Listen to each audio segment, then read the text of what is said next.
Trauma Therapist Podcast Plus listeners can listen to episodes early and ad-free right now.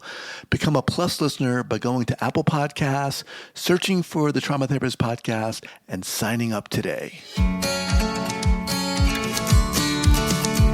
Welcome to the Trauma Therapist Podcast, a show about the incredible people dedicated to helping those who've experienced trauma. My name is Guy McPherson, and my mission is to raise the awareness of trauma and to inspire each of us to help those around us. Jennifer, you ready? Yeah. Good. All right, here we go. So 5, 4, 3, 2, and 1. All right, folks, welcome back to the podcast. Very excited to introduce my guest, Jennifer Kenney-Smith. Jennifer, welcome. Thank you. Super excited to be here. So Jennifer is a transformative leader and holistic healer. As a certified yoga teacher, Ayurvedic practitioner, and transformational life coach, she founded JKS Yoga and Coaching to guide others on their journey of self-discovery and healing.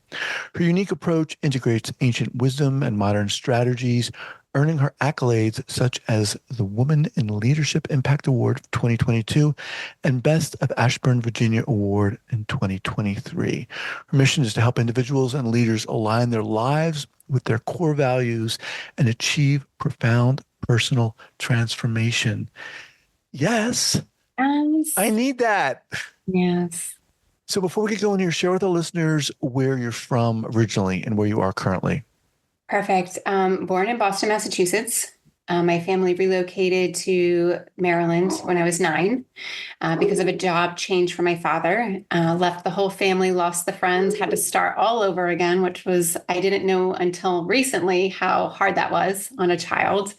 I was doing money wound work and realized it was from that point when it was scary. My dad lost his job. Money was tight. We had to move, like all the fear, which I didn't know until just recently. But today I live in Northern Virginia and Ashburn, Virginia, specifically, pretty close to Washington, D.C. Awesome. All right. So let's dive in here. How did this journey start for you? A good question. So I was in corporate America, crushing it, if you will, climbing the corporate ladder. I absolutely loved what I did, but found after leaving my ex-husband, pretty toxic marriage, pretty toxic separation and divorce, I dove headfirst into the accolades, accomplishments, and found my worth through my work, which anyone on a spiritual journey knows that's not where we find our worth, but that worked for me. I was a single mom, traveling and doing the things I needed to do to show up for my family. How long ago was this? So I resigned from corporate about 1.5 years ago. But this would have been, I was separated in 2012. Okay. So I started having panic attacks. I'm a leader. I have a sales team. And during one of the sales meetings, my leader was unhappy with some choices I had made to support my team for the greater good of the team. And we had an altercation, which included a slam door, a lot of yelling, a threat to my role and my security. It took me everything to get out of the room without crying and grabbed all my things from my desk. And I left and I thought, I will quit. And I went to therapy because I started having these panic attacks. I'm unsure, I'm insecure, I don't feel safe. And she tells me I should go to yoga so I can learn how to breathe. I was a kickboxer and a runner at the time because if I could beat the crap out of my body, I was good. So I thought she was crazy. And I could only think of yoga as laying on a mat and maybe chanting. And I thought, this is absurd. I'll go just to prove to her it doesn't work. Right. I go to yoga. By divine intervention, I sign up for the Vinyasa Power Flow. I know nothing. And the beautiful teacher it's a man who played classic rock and literally mopped me up on the floor with his sequence up and down and over here and, just about flips and Cirque du Soleil. And as an athletic woman, I could hardly keep up. The room was hot. The door was behind me. Through down dog, I thought, I'll just leave. I'll get, but I couldn't get over all the bodies. So I had to stay. And for the first time in my life, I stopped running. I stopped running and Wow. I got to find myself on a yoga mat, face down, child's pose, crying, crying everything and anything that had been repressed, suppressed, and contained in this false identity of a performer without having any connection to who I truly was. So lifelong running Wow. finally What an stopped. intense, amazing story. I mean, you painted such a picture of a woman who, right, finds her strength in what I think a lot of us are brought up to believe we should find strength Yeah. and worth and identity in. Yeah. And wow, what an incredible yoga experience. Yeah. Jesus. So, Yeah. Let's all do yoga, right? well, it's so amazing to, you come on you we've never met before. You come, and within 30 seconds, you've created this story and this picture of really what health is, what spirituality in a sense is, what even beyond health, what nurturing is, recognizing that. So you go to this yoga experience, you can't run out. For the first time, I love that. I stopped running. What happened after that? So I went back uh, to finish that story. They were sweet enough, this yoga studio, to give you these little white towels that I fell into the towel that just collected everything that was pouring out of me. And I stayed long enough for the whole room to exit because I just couldn't. There was so much shame. I didn't even know what was happening. Cracked open, hearts just hemorrhaging, right? I couldn't leave with the room full. So I waited and I cleaned up my mat and went home, and I couldn't even tell you that I had any concept of what was beginning this transformation. So I went back. I went back every single day for the entire summer. And at the end of the summer, there was a sign at the end of the hallway, and it said, as if there's like lights from heaven shining on it. It says yoga teacher training, your 200 hour. And I thought, I can actually learn this and teach this. And if I could no longer having panic attacks, no longer having high functioning anxiety, no longer feeling blue, low, and these, So all that stopped. all of it stopped. It was Jesus. not, it was incredible. Here's what I know. The body keeps the score. We understand this. So when there's emotional trauma, micro trauma, macro traumas, it doesn't matter. It's inside of us. It's dormant, but it's still manifesting into this inflammation, into disorder, dysregulation, whatever words we want to call it. We're not well. And we know it because we're showing up with the facade of everything is awesome. We put it on Facebook, on Instagram, but deep down inside, we're going to sleep. And if we're ever quiet enough to hear the call and the cry of the soul, we know we're not good. Mhm. So I decide I'm going to do this yoga teacher training. I'm going to, wounded healer at the time, not knowing, but I'm going to help everybody else heal themselves because look what I've done to me. And it was quick, it was rapid. Now, I've been studying spirituality probably my whole life. I mean, I had cries out to God as a little girl, oh, take me home. We learn as I'm a Christian woman, we learn that God calls his children home. I'm a child. I was in a dysfunctional home. I was full of pain, lots of anger in the house, lots of disorder. And I'm like, Jesus, take me home. I am not supposed to be here, crying out to the moon and the stars. And he's like, sister, stay. You are here for the long, long journey. So I enroll in teacher training.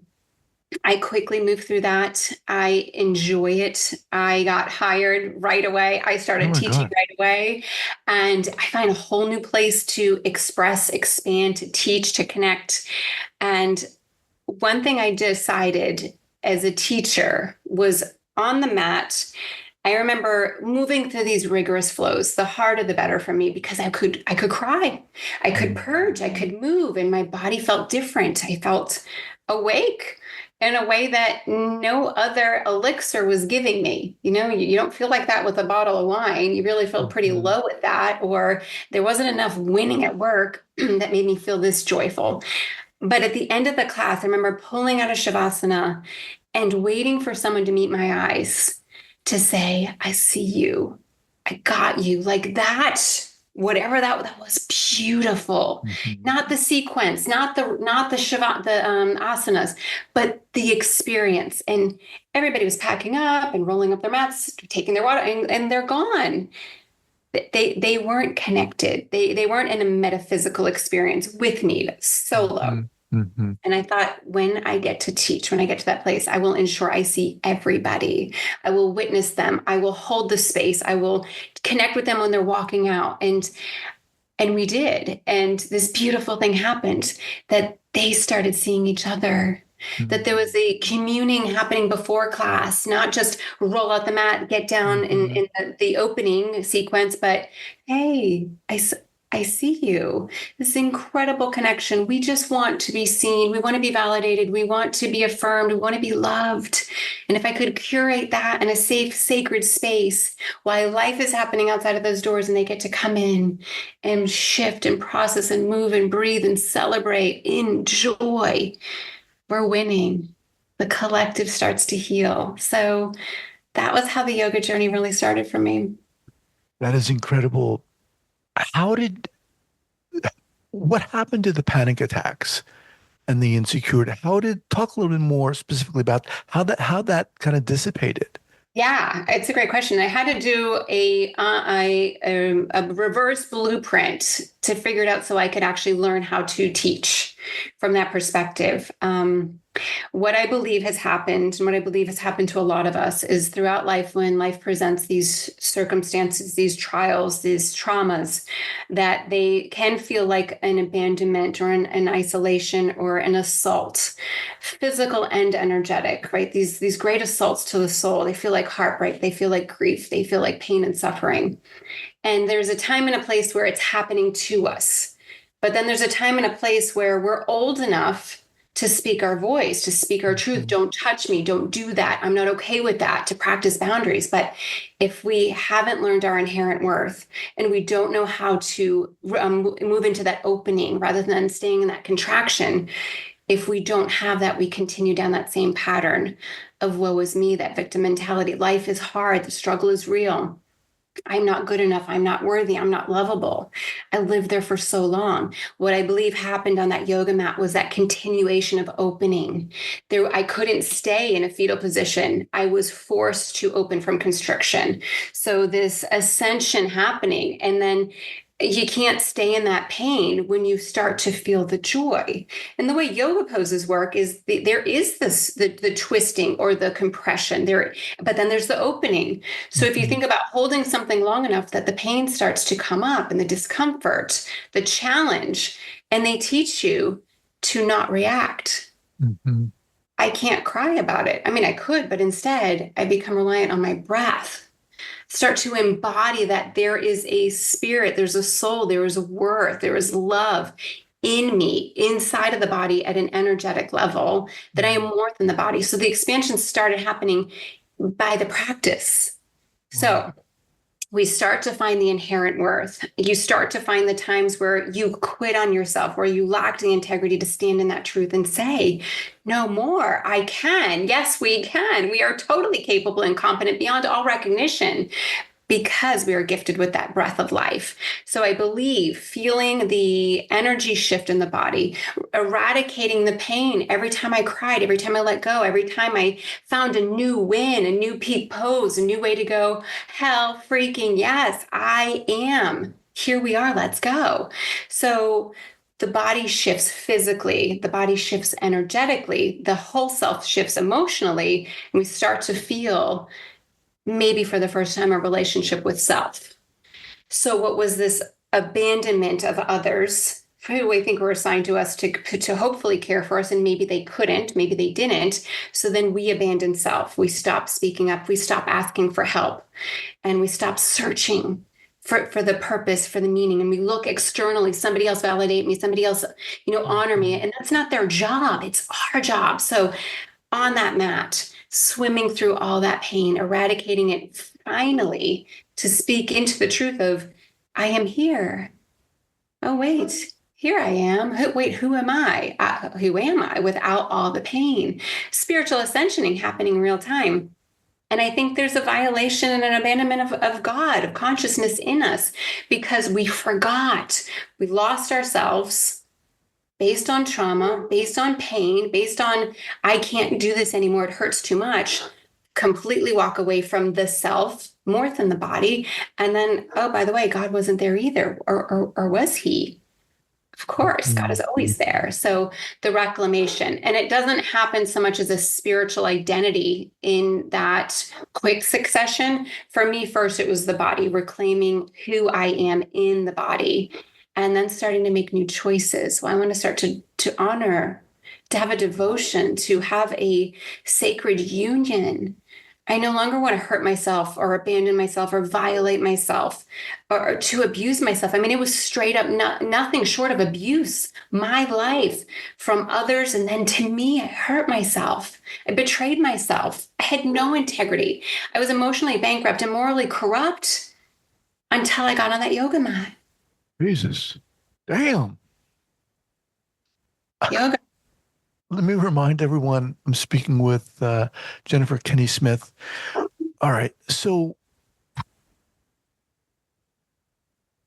you are very powerful. I mean, you have this powerful energy and you've dialed in your transformation and you're able to just talk about it in such an incredible way. I'm like ready to go get on a yoga mat. Let's go. We're going to have to talk about this after this. But so, okay. How did you come to found JKS Yoga and Coaching? How did that come about?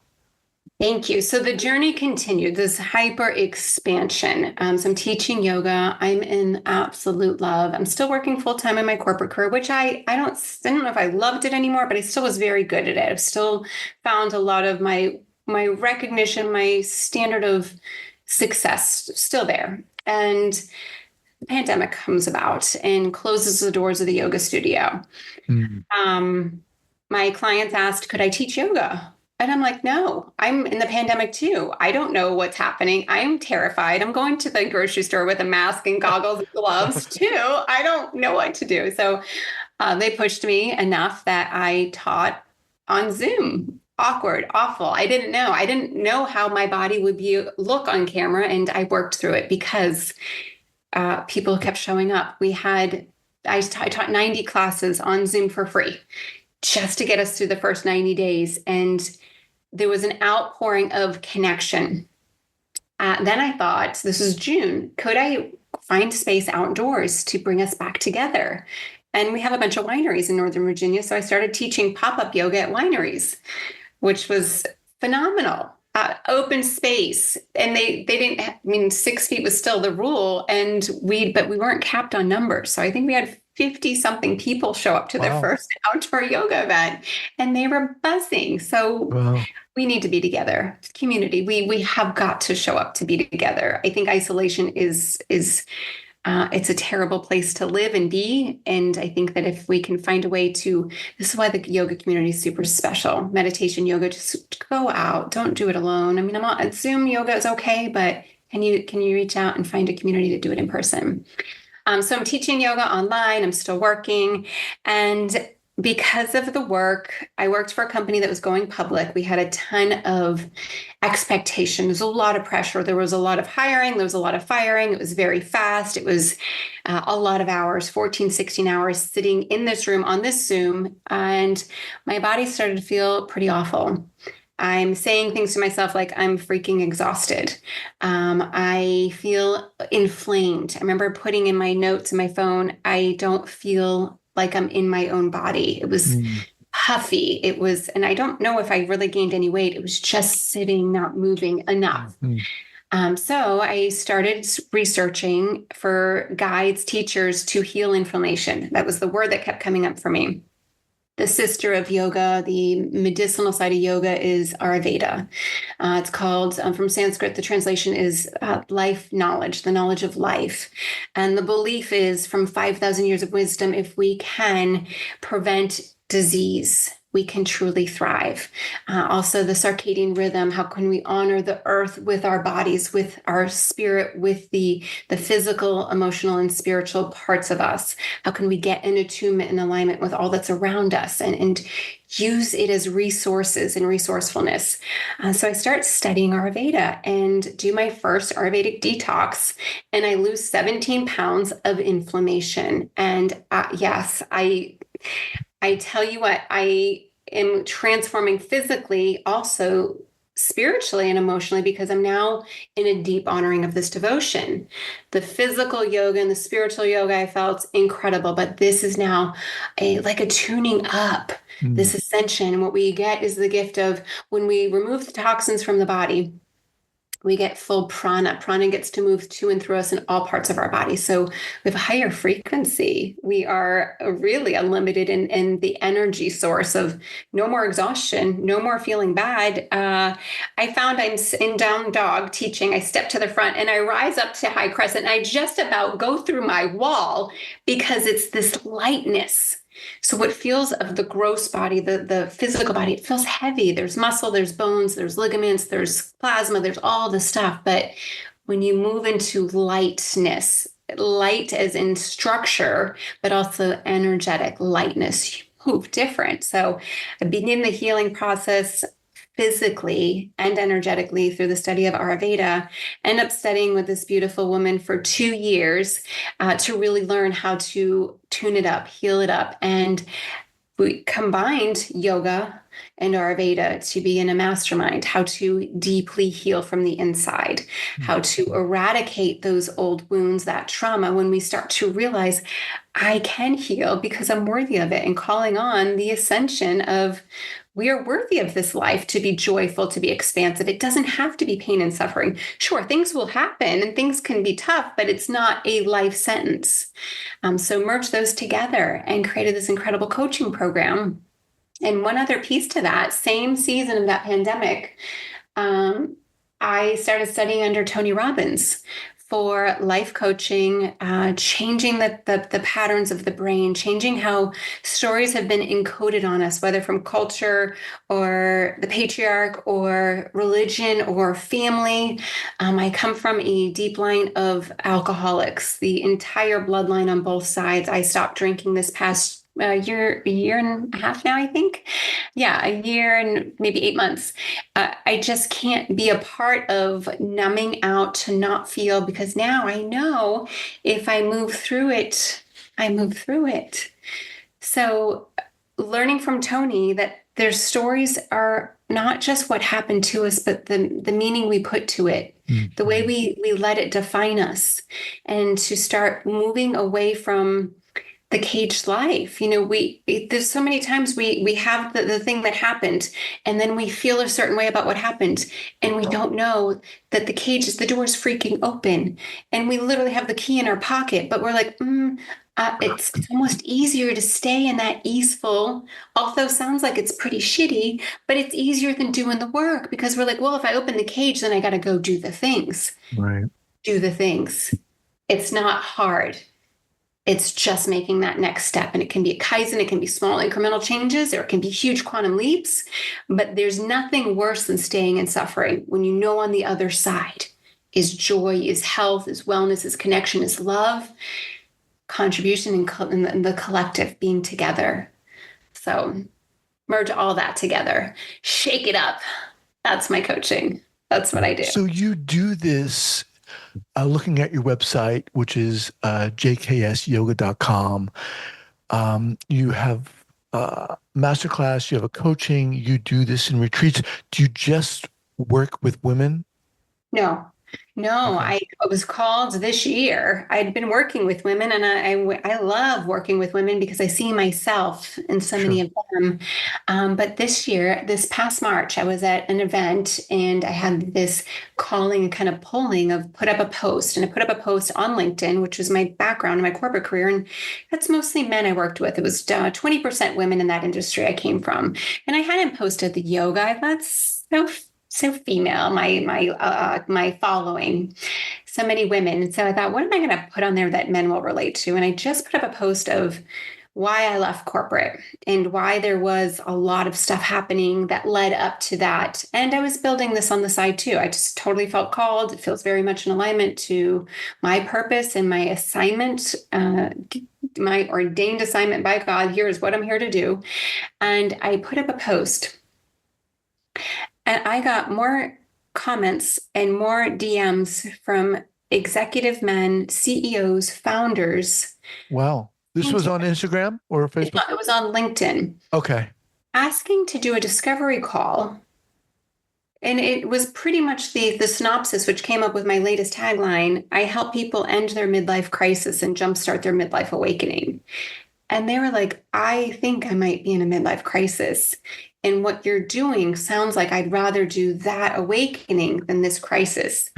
From someone in the middle of an affair and he doesn't know why, someone who is running a major organization but has diabetes and some other autoimmune, doesn't know why. And as I start to unpack, tell me about the relationship with your parents. Both of them alcoholic families or major childhood trauma, just completely suppressed, doesn't understand that was the driver behind the identity of them wanting to be an overachiever, high performer, Mhm. because the facade, just like I knew, made us feel good, made us feel important and special. It's all that we want. But when we're searching in all the wrong places, not coming home to ourselves, to our creator, we will keep looking for it. And it's the big myth. It's the lie. It's dirty little liar out there that it's something outside of us. Mhm. We're the antidote. We hold the keys to the pain being released, but we have to sit long enough with ourselves and make that decision. I'm going to do the work because I know on the other side of this pain and this facade is my worthiness, is my truth. Here I am. Wow. So the men started showing up and it blew my mind. So I created a course for the men, which is similar, but it was still hold the container, the sacred space. And even so, I'm now working with another company similar to me. They offer plant journeys. Plant My journeys. Okay. Yeah, plant Is it medicine. psychedelic journeys? Yeah, Yep. yeah. So they have a concierge business. And I met them through a potential client of mine. And we did a call, and I ended up saying, I love what you're doing. I don't offer that, but I'm curious, would you ever consider having longer integration for your clients where I can teach them these ancient healing modalities? So every day they have a daily ritual. They get to keep coming back to themselves, honoring and shifting in a way that is kind and mindful for themselves, not just going on a retreat, Mhm. not just waiting for the next event, not having to go to Peru or Costa Rica, like here, wherever they live, they can do this every single day. And they're like, that's interesting. What would you offer? I share with them what my program is. A couple weeks go by, we end up meeting in person. We then meet a CEO, I do, and then I bring him into this conversation and who he does plant journeys for his accelerated ascension. It's very much a spiritual journey for him. And said, we presented, we have two similar but very unique and different offerings. Would you see the benefit of us collaborating together and offering all of it? And like a year-long journey. So this is in the works right now. We haven't Wow. made it public yet. But what I'm finding is how men are working through their own trauma, their own healing, their own spiritual awakening and awareness and ascension. A lot of them are finding relief and healing through plant medicine. So there's a lot of ways you can go inward. And what my hope is that we have an offering that you have a safe space and a place to be in commune and connection with all of these beautiful modalities. So you're never alone. You never feel isolated. You're no longer living in that self-abandonment. And to pull that all together with a beautiful offering, which will be coming out soon. And I'll be sure to let you know when we're ready to announce that. Wow. You have an incredible way of articulating what I think a lot of us are experiencing, which is a lack of worth while trying to find that worth externally, right? We spend so much time doing that. And the way you describe it and talk about it, and share your own journey is very powerful. Jennifer, what's the best way for people to get in contact with you? Before you answer that, so who would you say, who are you speaking to? Speaking to anybody, male or female, in any line of work, honestly, that feels that there is something more, that feels at the core of them, this polarity of, I know there's more, and I know I've heard it, whether it was in scripture, at a church, or on a podcast, and I've heard the stories of those who have found that ascension, that worthiness, and they're showing up in that way. But deep down inside, I don't know if I'm worthy. I know I am, but I don't know how. I don't know how to find that expansion. For me, it was hands and knees, literally crying my guts out, waiting for somebody to show up. And it didn't happen that way. Honestly, it wasn't until I got on that yoga mat. So anyone that is searching for that meaning and fulfillment and the identity shift of it doesn't have to just be the job. It doesn't have to just be the family. You are so incredibly worthy. And I want to say, I love you. I don't even know you, but I don't even care, because I know if your heart is open enough that we all want to feel that love and connection. I want to encourage you to write it down, claim it and name it, and call in the teachers, the guides, the healers, and show up and just trust the process. And know by the breath inside of your lungs is the example that you are worthy to be here because you were given another breath today. We in yoga, we look, it's really from the pranayama form, which is really the breath practice. We are instructed and taught that we have so many breaths in this lifetime. You get 25,000 breaths a day. If you get that next breath, can we honor that this is a sacred experience and that the suffering can end with you? That you can absolutely change the trajectory of your life, as your children's life, as the people that you touch. When you make that decision, I'm going to start to allow people into my life and begin this healing journey. Bam! Love it. Thank you. Jennifer, how do people reach you? What's the best way? JKS Yoga and Coaching on Instagram. I'm also Jennifer Kenney-Smith on LinkedIn. JKS Yoga is the website, jksyoga.com. Anyway, they all have DMs on there, and they can reach out to me that way. It is me that responds. It is not a bot or my VA. It is me. Right. I'm extremely passionate about the conversation and your story. Your story is so special and sacred, and it would be my honor to hear it and to meet you.